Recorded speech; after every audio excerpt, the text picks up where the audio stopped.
जन अपने हाथों के साथ और परमेश्वर का आत्मा छुए एक एक जन को, सभी ब्रांचेस ऑनलाइन क्लिस हैं और जितने भी जन आज प्रभु के घर में है, परमेश्वर का आत्मा एक एक जन को छुएगा, सामर्थ से भरेगा और सिर के बालों से पैरों की तलियों तक परमेश्वर हमारी देहों को, रूह, जिस्म, जान को छुएगा और ब्लेस करेगा प्रभु यीशु मसीह के सामर्थी नाम में। आमीन। सो आप सभी जन अपने स्थानों पर बैठ जाएं क्योंकि अब समय बोने का है, अपनी लाइफ के सबसे बड़े सीड को बोने का। और याद रखें कि बोना जो है एक स्पिरिचुअल कार्य है। जब हम बोते हैं तो परमेश्वर देखता है, जब हम बोते हैं तो वो परमेश्वर के कामों में लगता है। जो हम बोते हैं वो हमारी लाइफ में पे बैक करता है। जो हम बोते हैं परमेश्वर 100 गुना करके हमें वापस करता है। सो इसलिए बोना आत्मा में, बोना गैर भाषा में, बोना प्रार्थनाओं के साथ और बोना जो है परमेश्वर की प्रेजेंस में अनिवार्य है। हालेलुया। सो सभी जन अपने स्थान पर बैठ जाए। मेरा विश्वास है कि आज जितने भी जन बो रहे हैं सभी ब्रांचेस में भी खुदा का आत्मा छुएगा एक एक जन को, क्योंकि आपका बोया गया जो 100% प्रभु के कामों में लगता है।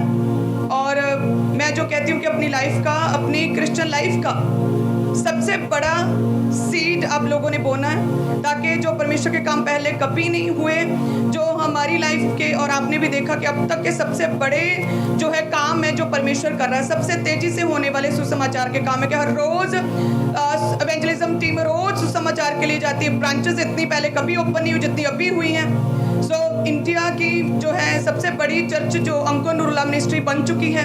हालेलुया।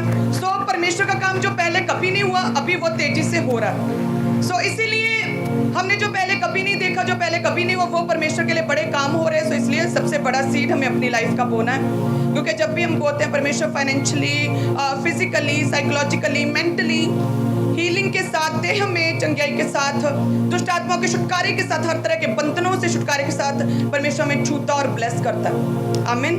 और परमेश्वर हमारे घरानों को ब्लेस करता है और परमेश्वर हमें छूता और ब्लेस करता है। दाऊद कहता कि मैंने अपने लड़कपन से लेकर बुढ़ापे तक, मैंने अपने पूरे जीवन काल में, कि जब मैं एक चरवाहा था, जब मैं टीनेज था, चरवाहा था, रिजेक्टेड था, परिवार कोई कुछ नहीं जानता था मेरे विषय में, और मुझे भी अपनी लाइफ का कुछ नहीं पता था कि मेरा क्या होगा, किस काम के लिए परमेश्वर ने मुझे चुना। कहता है मैं सिंपल चरवाहा था जब एक लड़का था, लड़कपन से लेकर बुढ़ापे तक के 66 लड़ाइयाँ लड़ी, जीता, पहले यहूदा का, फिर पूरे इजराइल का राजा बना, परमेश्वर ने कभी हारने नहीं दिया। तो कहते हैं कि मैंने अपने लड़कपन से लेकर बुढ़ापे तक देखा है कि जो लोग परमेश्वर में बने रहते हैं, जो धर्मी है, परमेश्वर उन्हें कभी भी त्यागता नहीं और उनकी संतानों को कभी भी जो है गरीबी में, दरिद्रता में नहीं रखता, टुकड़े पीने नहीं देता। परमेश्वर ने अत्यंत रीति के साथ ब्लेस करता। सो उसने अपनी पूरी लाइफ का एक्सपीरियंस बताया था। और आप जानते हैं कि दाऊद ना केवल पवित्र आत्मा की सहभागिता के साथ चलने वाला, हमेशा पवित्र आत्मा को अपने आगे रखता था, बल्कि साथ ही साथ उसने लिखा है कि उसने अपने बड़े सीट को, अपनी लाइफ के पूरी पर्सनल प्रॉपर्टी को, अपनी जितना बैंक बैलेंस, जितनी सेविंग थी, वो अपनी सारी कमाई को, उसने सारा कुछ जो है परमेश्वर के भवन के निर्माण के लिए बो दिया था। हालेलुया। सो इसीलिए वो अपने पूरे एक्सपीरियंस को, अपनी लाइफ के एक्सपीरियंस को बताता है कि मैंने लड़कपन से लेकर बुढ़ापे तक देखा है कि जो भी लोग धर्मी है परमेश्वर उन्हें कभी नहीं त्यागता और उनके संतानों को टुकड़े बीनने नहीं देता। परमेश्वर अत्यंत रीति के साथ ब्लेस करता है। सब कलीसिया कहें आमीन। सो इसी रीति से जब हम भी प्रभु में बने रहते हैं, चाहे आज आपको कुछ नहीं दिखता, दाऊद उस समय टीनेज में उसे भी कुछ नहीं दिखता था, रिजेक्टेड था, लेकिन जब आप बने रहते हैं प्रभु में, परमेश्वर के शरण स्थान में रहते हैं, परमेश्वर के साथ सहभागिता में रहते हैं, ईमानदारी, वफादारी के साथ, पवित्रताई में, प्रार्थना के साथ आप परमेश्वर में बने रहते हैं, आपका अंगीकार सही होता है, तो परमेश्वर एक न एक दिन छू लेता है। हालेलुया। और याद रखें कि जो भी परमेश्वर हमें आशीषें देता है, आत्मिक आशीषों के साथ साथ परमेश्वर शारीरिक आशीषें भी देता है। आत्मिक रीति के साथ परमेश्वर छूता है ना, हमें छुटकारा देता है, हील करता है, पवित्र आत्मा से भरता है, हम पवित्र आत्मा से भरते हैं। परमेश्वर के वचन के गहरे भेदों की हमें नॉलेज आनी शुरू हो जाती है जैसे जैसे हम वचन को पढ़ते हैं, और हम अन्य भाषा को बोलते हैं जब भी परमेश्वर की प्रेजेंस में जाते हैं। सो हमें आत्माओं की परख की समझ आती है, हम उपदेश देना शुरू कर देते हैं, हम सुसमाचार आप भी जब घर घर जाकर देते हो, तो ऐसे परमेश्वर आत्मिक आशीषों के साथ भरता है। और आत्मिक के साथ साथ परमेश्वर शारीरिक आशीषें भी देता है। पौलुस कहता है कि परमेश्वर ने हमें शारीरिक रीति के साथ इस संसार में, इस पृथ्वी पर, अपने घराने में, हमारे पैसे में परमेश्वर ने इसीलिए हमें आशीषें दी हैं ताकि हम उन आशीषों के साथ परमेश्वर की क्या कर सकें, महिमा कर सके। सब कलीसिया कहें आमीन। सो जब हम रूत की पुस्तक को पढ़ते हैं, रूत, तो उसमें लिखा कि जो नायोमी थी, फर्स्ट में लिखा, पहले अध्याय की उसकी पहली आत्मा के उन दिनों में न्यायी लोग जब न्याय करते थे इस्राएल में, तब बड़ा अकाल पड़ा। और लिखा है कि एलीमेलेक नायोमी पति पत्नी अपने दोनों बेटों के साथ सब कुछ छोड़ छाड़ के वो मोआब में चले गए। जैसे ही परमेश्वर के बैतलहम में, परमेश्वर के घर में जैसे ही उन्हें तकलीफ आई, कोई दुख आया, जैसे ही उन्हें अकाल महसूस हुआ, भूखमरी से वो मरने लगे, जैसे ही कोई बीमारी है, तो क्या है, आज के विश्वासी भी नायोमी की तरह क्या करते हैं कि परमेश्वर की प्रेजेंस से, प्रभु की उपस्थिति से, परमेश्वर की सहभागिता से हटकर उन जगहों पर, उन लोगों में चले जाते हैं जहां पर पाप है। नायोमी ने भी सेम ऐसे किया कि जैसे ही बैतलहम में थोड़ा सा अकाल उसे महसूस हुआ तो सब कुछ बोरिया बिस्तरा बांधा और छोड़ छाड़ के बैतलहम को, परमेश्वर के घर को, परमेश्वर की प्रेजेंस को, जो परमेश्वर ने स्थान चुना था, जो देश चुना था, उसे छोड़कर मोआब में चली गई, जहां पर पाप था, जहां पर लोग पाप में थे, जहां पर गाली गलोच था, जहां पर व्यभिचार था, जहां पर अन्य जाति थे, जहां पर परमेश्वर का कोई नाम लेने वाला नहीं था, वहां पर चले गए। क्या? थोड़ी सी तंगी में, थोड़े से अकाल में। और जब हम देखते हैं इसी रूत की 2 चैप्टर की 1 और 2 आयत को, तो इसमें लिखा है कि एलीमेलेक जो है नायोमी का पति, उसके रिलेटिव्स में एक बड़ा धनी रिलेटिव था उसका, और जिसका नाम बोझ था। तो याद रखिए कि जब अकाल पड़ा तो क्या सिर्फ अकेली नायोमी थी उस गांव में, उस नगर में? और भी बहुत से लोग थे, बोझ भी वहीं पर था। लेकिन जैसे ही अकाल पड़ा, कुछ लोगों का विश्वास कम होता है। जैसे सताव आया, जैसे बीमारी आती है, या फिर आज 7 संडे चर्च में आए और जब देखते हैं कि अभी हील नहीं हुए, तो किसी अन्य को चेक करते हैं, किसी और को परमेश्वर करके मानने की कोशिश करते हैं, कहीं और जाते हैं, परमेश्वर से दूर होते हैं, पाप करते हैं। हालेलुया। सेम इसी रीति से नायोमी ने भी क्या किया, जैसे दुख आया, जैसे अकाल आया, सब कुछ छोड़ छाड़ के परमेश्वर को भुलाकर वहां पर पाप में, लाइफ में चली गई। और क्या उसका क्या रिजल्ट क्या आया कि मैरिड लाइफ पूरी तरह से डिस्ट्रॉय हो गई। पति मर गया, दोनों बेटे जवान मर गए, दोनों बहुएं विधवा हो गई, पूरी लाइफ डिस्ट्रॉय हो गई, सारी टेस्टमनीज खत्म हो गई।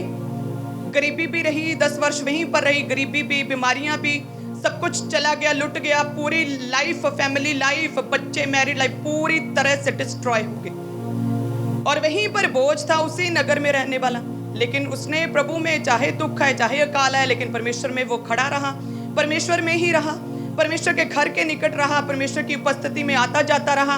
बैतलहम को, परमेश्वर के पवित्र स्थान को नहीं छोड़ा। परमेश्वर ने जो आपके लिए विजन ठहराया, जो चर्च ठहराया, उसे नहीं छोड़ा। दुख में भी, बीमारी में भी, जब सताव भी आया, तब भी वो प्रभु के घर के साथ वफादार रहा, वो वहीं पर रहा, बैतलहम में रहा। और वचन उसकी गवाही देता है कि वह एक बड़ा धनी पुरुष था, और जिसका नाम क्या था? बोझ। सब कलीसिया तारीफ करे खुदा की। सो इसी रीति से जितने भी जन प्रभु में खड़े रहते हैं, प्रभु में बने रहते हैं, परमेश्वर छूता है और ब्लेस करता है। जब हम वफादारी के साथ, चाहे सताव भी आए, चाहे खट्टी तंगी, फेलियर हो, चाहे कोई बीमारी लाइफ में आए, लेकिन जब हम प्रभु के घर के साथ, परमेश्वर ने जो आपके लिए स्थान ठहराया है, जो विजन दिया, जो चर्च को खुदा ने दिया, जो आत्मिक अगुआ आपके लिए ठहराया, जो परमेश्वर ने एज अ क्रिश्चियन आपको जो लाइफ दी है, जब आप उस परमेश्वर को मानते हैं, उस घर के साथ जुड़े रहते हैं, तो परमेश्वर बोझ की तरह लाइफ को छूता है और सिक्योर करता है। कि अकाल के दिनों में भी वो क्या था? एक बड़ा धनी पुरुष। और नायोमी की पूरी लाइफ खराब हो गई, जैसे अकाल सताव में प्रभु के घर से, परमेश्वर से दूर हटी। तो और लिखा है कि दूसरे देश में भी उसका लाइफ भी खराब हुई, डिस्ट्रॉय भी हुई, साथ में खाने के भी लाले पड़े हुए थे। और लिखा है कि 10 वर्ष के बाद जब उसने सुना कि प्रभु ने, परमेश्वर ने इजराइल में अपने लोगों की स्तुति ली है, और परमेश्वर ने उन लोगों को, अपने लोगों को भोजन वस्तु दी है, तो सब कुछ जो लुट लुटा के सब कुछ खत्म हो गया था, तो अपनी एक ही बहू के साथ वापस आ गए। तो याद रखें कि अगर आपने कोई भी पाप किया, परमेश्वर से दूर हो गए, लेकिन अगर नायोमी की तरह अगर आप मन फिराएं, तो परमेश्वर आपके साथ है, परमेश्वर फिर से आपको छुएगा। परमेश्वर माफ करने वाला परमेश्वर है, परमेश्वर मौके देता है, परमेश्वर चांस देता है। सो मन फिराएं, क्योंकि स्वर्ग का राज्य निकट आ चुका है।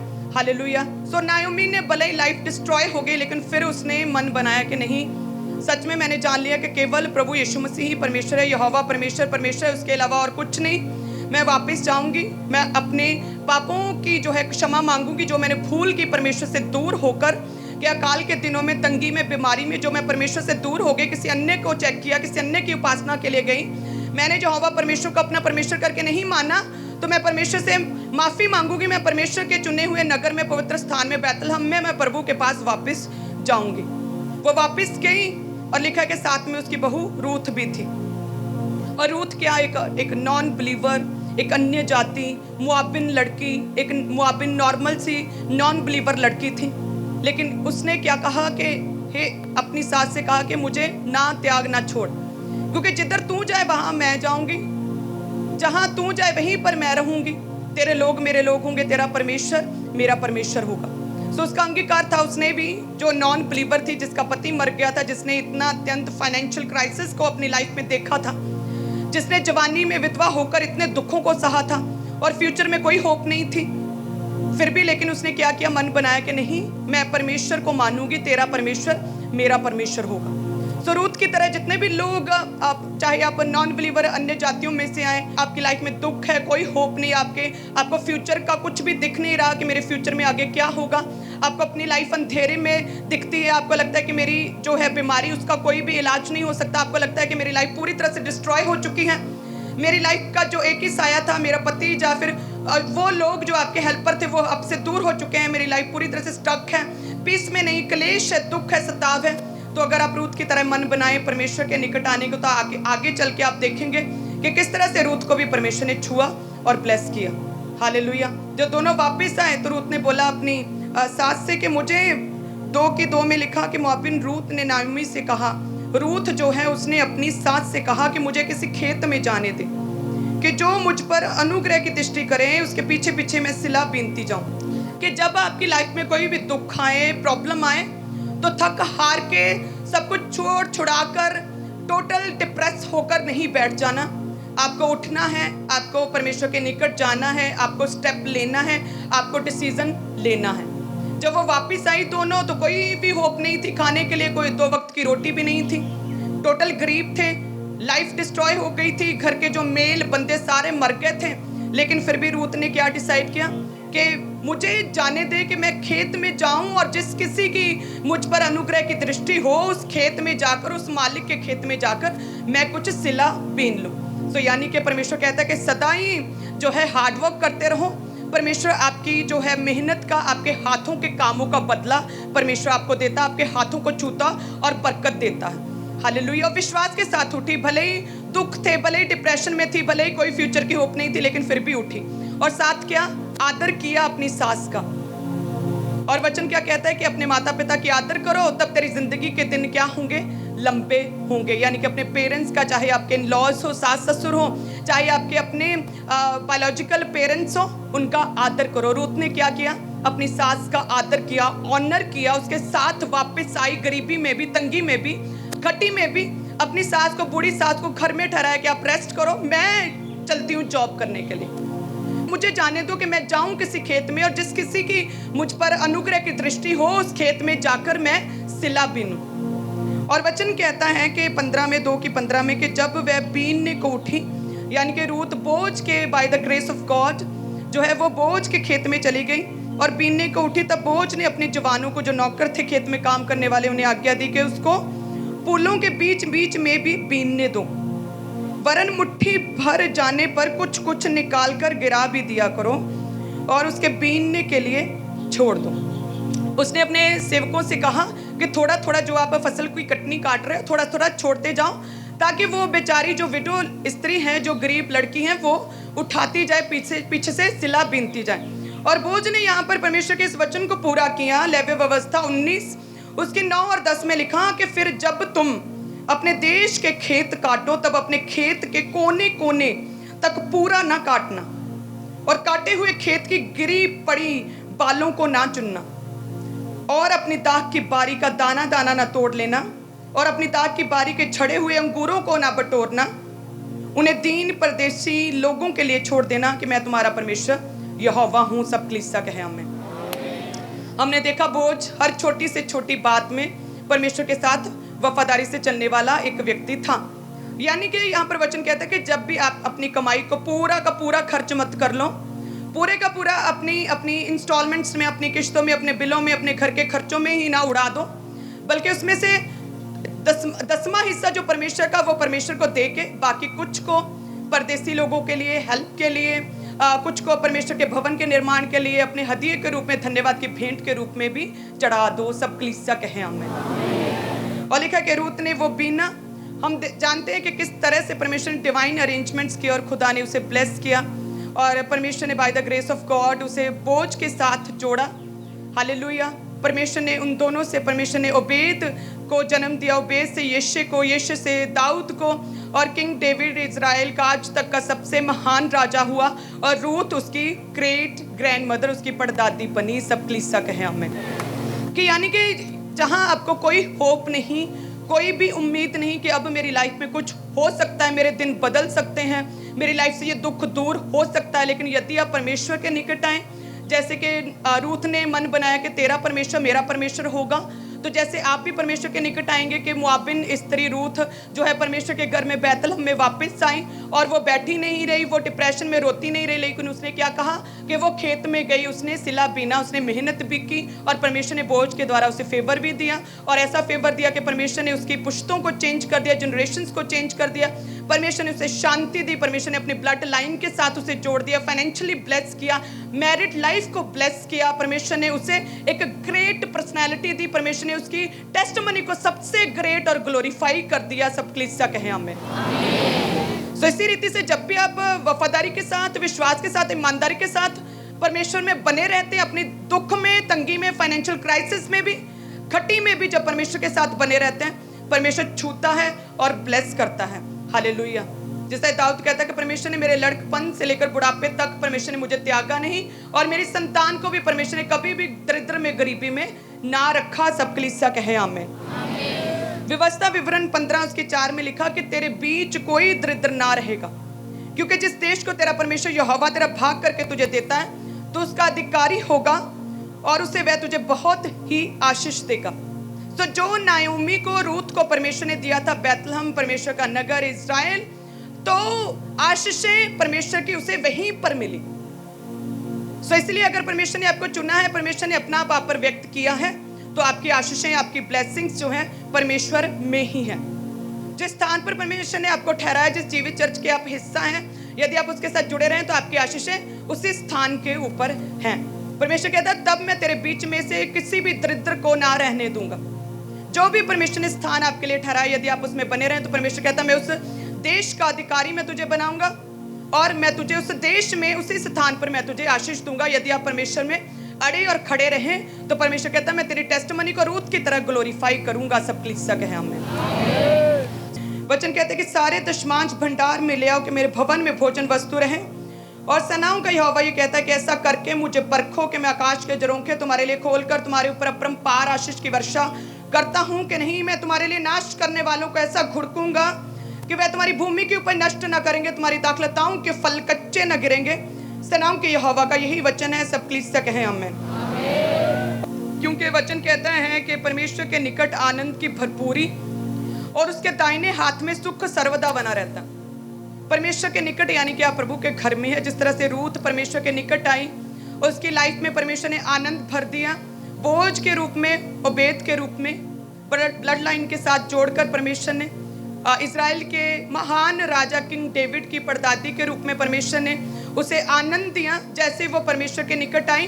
सो आज जितने भी जन परमेश्वर के घर में, चाहे ब्रांचेस में, परमेश्वर का सेम अनुग्रह ठहरा है, चाहे प्रभु के घर में और ब्रांचेस में, जैसे आप परमेश्वर के निकट हैं जो, और वचन कहता है कि परमेश्वर के निकट क्या है, आनंद की भरपूरी, और उसके राइट हैंड में, दाहिने हाथ में सुख सर्वदा बना रहता है। सो आप सभी ब्लेस्ड हैं। इसी तरह से प्रभु में अड़े और खड़े रहें।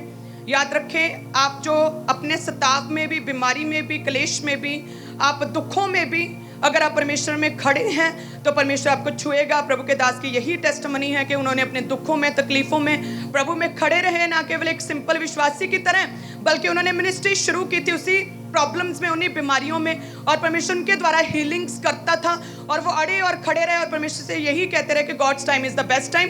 परमेश्वर एक दिन मुझे छुएगा, और परमेश्वर ने उनके अड़े और खड़े रहने के कारण, पवित्रता में बने रहने के कारण परमेश्वर ने उन्हें छुआ, ब्लेस किया। कि जो व्यक्ति टीनेज में किसी समय पर ताली बजाने में भी शाई फील करता था, परमेश्वर ने उसे ऐसे गहरे भेदों के साथ ब्लेस किया, उनकी पर्सनैलिटी को इतना ग्लोरीफाई किया कि पूरी दुनिया से लोग वचन सुनते और सरप्राइज्ड रह जाते हैं। हालेलुया। सो यदि आप भी रूथ की तरह, प्रभु के दास की तरह अड़े और खड़े हैं, तो याद रखें परमेश्वर आपको छुएगा, टेस्टिमनी के साथ खड़ा करेगा। अपने बड़े फेथ को परमेश्वर में बनाए रखें, अपनी वफादारी के साथ, ईमानदारी के साथ अपने बीजों को बोएं, अपनी लाइफ के सबसे बड़े सीड को बोएं, ताकि प्रभु के काम भी समय रहते हो सके और परमेश्वर भी समय रहते आपको छुए और ब्लेस कर सके। आमीन। सो आप सभी ब्लेस्ड हैं। God bless you. हमारे YouTube चैनल को सब्सक्राइब करें ताकि आप परमेश्वर के गहरे भेदों को जान सकें कि कैसे आप परमेश्वर में बढ़ सकते हैं, कैसे आप दुष्ट आत्माओं से, नशों से, बीमारियों से और वंशों के श्रापों से आज़ाद हो सकते हैं।